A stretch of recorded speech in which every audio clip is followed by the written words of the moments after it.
nanti terkait dengan zonasi, kebijakan zonasi apakah dilanjutkan atau ada evaluasi ya Pak?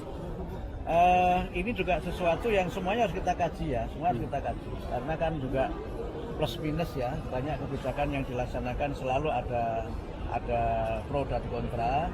Tapi tentu saja semuanya akan kita lihat secara keseluruhan, tidak secara tergesa-gesa.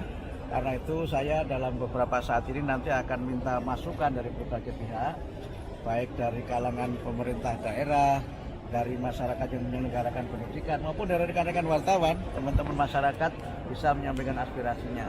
Saya berusaha selama memimpin kementerian ini untuk menjadi menteri yang banyak mendengar. Saya kan selama ini banyak ceramah, jadi nanti saya banyak mendengar, tidak banyak ceramah. Dalam pendidikan ada wajib belajar 13 tahun. Nah, dengan ada pendidikan Kementerian Pendidikan Dasar Khusus itu tuh apa sih target dari pendidikan dasar kita? Jadi wajib belajar 13 tahun itu adalah komitmen kita untuk meningkatkan kualitas sumber daya manusia dan terutama adalah pendidikan usia dini. Jadi 13 tahunnya bukan menjadi kelas 13, tetapi prasekolah itu akan menjadi perhatian dan itu juga yang memang menjadi fondasi untuk pendidikan di tanah air kita ini. Di banyak negara maju, pendidikan prasekolah itu sangat penting. Tapi harus kita pahami bahwa pendidikan prasekolah itu tidak semuanya harus diselenggarakan di sekolah formal. Kita kan punya lembaga pendidikan informal dan lembaga pendidikan non formal, sehingga kita mendorong untuk ada kemitraan strategis dengan masyarakat sebagai penyelenggara pendidikan. Ya, untuk wajib belajar kan 12 tahun nih. Sekarang ada di MK itu kan digugat bagaimana swasta juga semakin didukung dan wajib belajar berkualitas itulah yang sekarang ini sedang jadi tantangan kita. Karena Pak itu Prabowo punya pesan khusus. tadi saya menyampaikan bahwa dalam kita melaksanakan program ini harus bergotong royong. Pemerintah tidak bisa bekerja sendirian tanpa dukungan masyarakat. Dan oleh karena itu maka partisipasi masyarakat itu sangat kita perlukan. Saya berusaha untuk bagaimana dalam kesempatan ini menjadikan pendidikan ini sebagai gerakan pencerahan gerakan pencerdasan yang inklusif, partisipatif dan juga adaptif.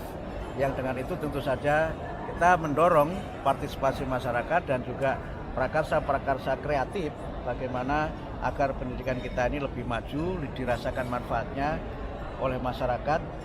Dan satu hal yang saya kira menjadi komitmen kita juga menuntaskan kesempatan belajar sehingga mereka yang selama ini tidak bisa melanjutkan pendidikan bisa karena tempat tinggalnya, bisa karena keadaannya, bisa keadaan fisiknya, bisa juga karena faktor-faktor lain.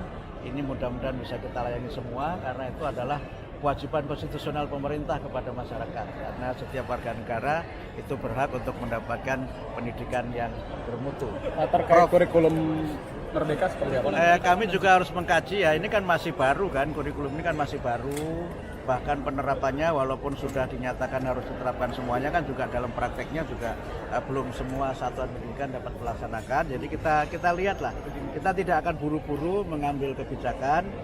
Apalagi memang ada polemik yang sekarang ini juga memang masih terus terjadi di masyarakat. Jadi kami ingin agar kebijakan Kementerian Pendidikan dan Menengah adalah kebijakan yang memang sesuai dengan apa yang menjadi aspirasi masyarakat. Tapi yang penting lagi juga bisa menjadi bagian dari aktualisasi dan realisasi dari program Pak Presiden Prabowo dan Wakil Presiden. Prof. Kalau soal ujian nasional seperti apa Pak? Sama juga. Jadi soal ujian nasional, soal zonasi, kurikulum merdeka, apalagi ya yang sekarang masih menjadi perdebatan, nanti kita lihat semuanya secara sangat seksama dan kami akan sangat berhati-hati.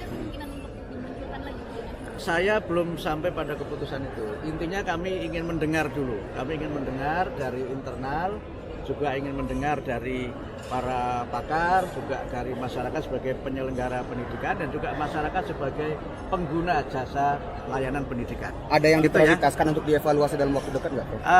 Belum. Kita harus mengkaji dulu karena kan ini sudah di akhir tahun anggaran ya. Tapi kita mencoba melihat quick win yang menjadi garis besar dari pemerintahan Pak Prabowo itu yang nanti akan kita prioritaskan. Jadi kami follow on apa yang menjadi kebijakan dari Presiden.